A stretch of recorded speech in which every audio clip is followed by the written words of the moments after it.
Sai Krishna missing కేసుపై AP హైకోర్టులో విచారణ జరిగింది. కేసు దర్యాప్తును కేంద్ర దర్యాప్తు సంస్థ సిబిఐకి అప్పగించాలని కోరుతూ దాఖలైన ప్రజాహిత వాద్యంపై హైకోర్టు విచారణ చేపట్టింది. ఈ సందర్భంగా ప్రభుత్వం తరపున హాజరైన అడ్వకేట్ జనరల్ దమ్మలపాటి శ్రీనివాస్ కీలక వివరాలు వెల్లడించారు. కేసు దర్యాప్తు కోసం సిట్ను ఏర్పాటు చేసినట్లు కోర్టుకు తెలిపారు. అలాగే ఈ కేసులో నిందితుడిగా ఆరోపణలు ఎదుర్కొంటున్న సిఐ నాగరాజును అరెస్ట్ చేసినట్లు వెల్లడించారు. నాగరాజును ఇవాళ కోర్టు ముందు హాజరుపరుస్తామని ఏజీ స్పష్టం చేశారు. ఇరుపక్షాల వాదనలు విన్న హైకోర్టు తదుపరి విచారణను జూలై 6వ తేదీకి వాయిదా వేసింది.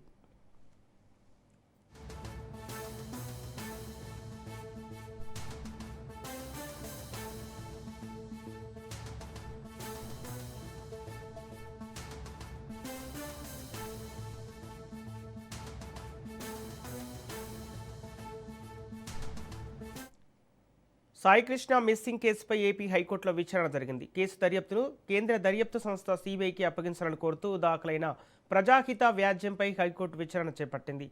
ఈ సందర్భంగా ప్రభుత్వం తరపున హాజరైన అడ్వకేట్ జనరల్ దమ్మలపాటి శ్రీనివాస్ కీలక వివరాలు వెల్లడించారు. కేసు దర్యాప్తు కోసం సిట్ను ఏర్పాటు చేసినట్లు కోర్టుకు తెలిపారు. అలాగే ఈ కేసులో నిందితుడిగా ఆరోపణలు ఎదుర్కొంటున్న సిఐ నాగరాజును అరెస్ట్ చేసినట్లు వెల్లడించారు. నాగరాజును ఇవాళ కోర్టు ముందు హాజరుపరుస్తామని ఏజీ స్పష్టం చేశారు. ఇరుపక్షాల వాదనలు విన్న హైకోర్టు తదుపరి విచారణను జూలై 6వ తేదీకి వాయిదా వేసింది.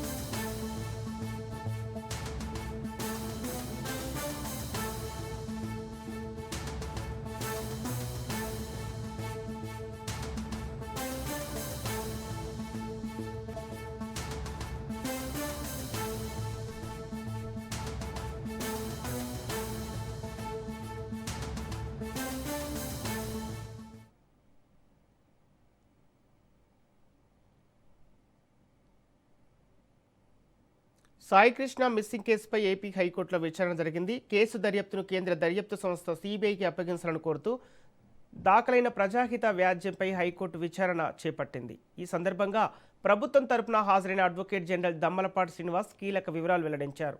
కేసు దర్యాప్తు కోసం సిట్ను ఏర్పాటు చేసినట్లు కోర్టుకు తెలిపారు. అలాగే ఈ కేసులో నిందితుడిగా ఆరోపణలు ఎదుర్కొంటున్న సిఐ నాగరాజును అరెస్ట్ చేసినట్లు వెల్లడించారు. నాగరాజుని వాళ్ళ కోర్టు ముందు హాజరుపరుస్తామని ఏజీ స్పష్టం చేశారు. ఇరుపక్షాల వాదనలు విన్న హైకోర్టు తదుపరి విచారణను జూలై 6వ తేదీకి వాయిదా వేసింది. ఇదే అంశానికి సంబంధించి పూర్తి డీటెయిల్స్ మా ప్రతినిధి రమేష్ అందిస్తారు. సంపత్, సాయికృష్ణ కేసు వ్యవహారం మనం మొదటి నుంచి చూస్తున్నాం. అనేక మలుపులు తిరుగుతుందని చెప్పుకోవచ్చు. ముందస్తుగానే మనం ఇది గమనించాము. ఏదైతే విపక్షాల నేతలు అటు ఏసీబీ దర్యాప్తు జరుగుతున్నటువంటి సమయంలో సిబిఐ దర్యాప్తుకి కేంద్రానికి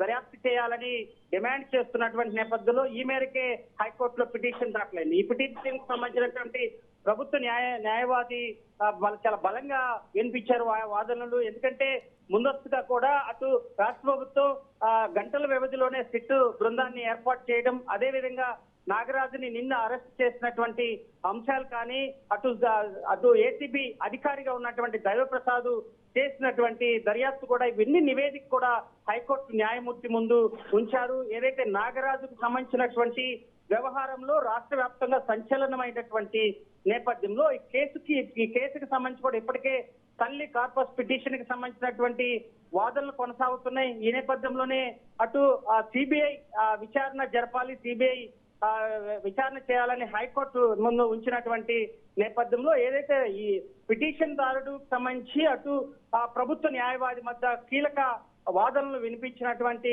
నేపథ్యంలో తదుపరి 6వ తారీఖు కూడా వాయిదా వేసినటువంటి పరిస్థితి అయితే కనపడుతుంది. అయితే దీనికి సంబంధించి కూడా హైకోర్టు ఇప్పటికే ఈ కేసుకు సంబంధించి కీలక అంశాలు కోర్టు ముందు ఉంచాలంటే ఒక నివేదిక ఇవ్వాలని ఇచ్చినటువంటి నేపథ్యంలో సిట్ అందుకే దూకుడు పెంచింది. ఈరోజు నిన్న అరెస్ట్ చేసినటువంటి సమయంలో కానీ అనేక ప్రశ్నలు నాగరాజు ముందు ఉంచినటువంటి పరిస్థితి కనపడుతుంది. ఇదే సమయంలో అనుక్షణం కూడా ఈ కేసుకు సంబంధించి డీజీపీ రాష్ట్ర ముఖ్యమంత్రి నిమిషానికి నిమిషం ఆరా తీస్తున్నారు ఈ కేసుకు సంబంధించి. ఎందుకంటే విపక్షాలు తీవ్ర స్థాయిలో కూడా కూటమి ప్రభుత్వం పైన విమర్శలు చేస్తున్నటువంటి నేపథ్యంలో కూడా ఈ కేసును కొంత సీరియస్ గానే దృష్టి సారించిందని చెప్పుకోవచ్చు. సిట్ అధికారిగా ఉన్నటువంటి రవిప్రకాష్ ఏదైతే 3 రోజులు ఇచ్చినటువంటి నివేదిక, అంటే దైవప్రసాద్ ఇచ్చినటువంటి నివేదిక, అదే విధంగా నాగరాజుని అనేక ప్రశ్నలు వేసి ఉంచినటువంటి నేపథ్యంలో వీటన్నిటిపైన ఆధారాలు సేకరించి అటు న్యాయమూర్తి ముందు హాజరుపరచడమే కాకుండా, అంటే ఈ కేసులో ప్రభుత్వ అటు పోలీస్ అధికారులు ఏ విధంగా స్పందించారు అనే తీరును కూడా మరి హైకోర్టు ముందు ప్రభుత్వ న్యాయవాది కూడా ఉంచినటువంటి నేపథ్యంలో ఈ మేరకే వాయిదా వేసినటువంటి పరిస్థితి. తదుపరి వాయిదా తర్వాత ఈ కేసుకు సంబంధించినట్టు కూడా విచారణ జరిగేటువంటి అవకాశం ఉంది. అయితే సాయికృష్ణ వ్యవహారం రాష్ట్ర వ్యాప్తంగా సంచలనం అవుతుంది. అటు నాగరాజును కూడా రిమాండ్ కి తరలించినటువంటి నేపథ్యంలో కూడా ఈ కేసు కొంత మరోసారి కస్టడీకి తీసుకొని అది గతంలో ఉన్నటువంటి విచారణ ఎదుర్కొంటున్నటువంటి 8 మంది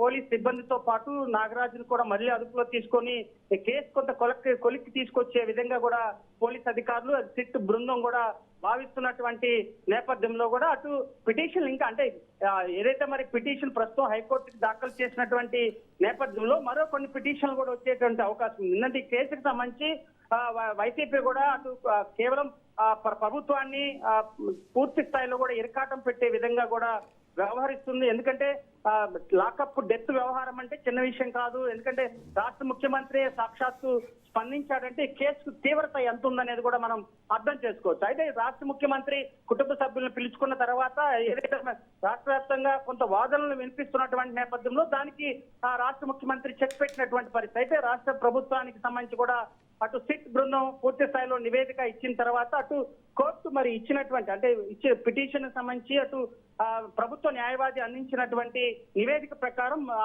వాయిదా తర్వాత ఎలాంటి సూచనలు చేస్తారో కూడా చూడాల్సి ఉంది Sampath. Okay, thank you Ramesh.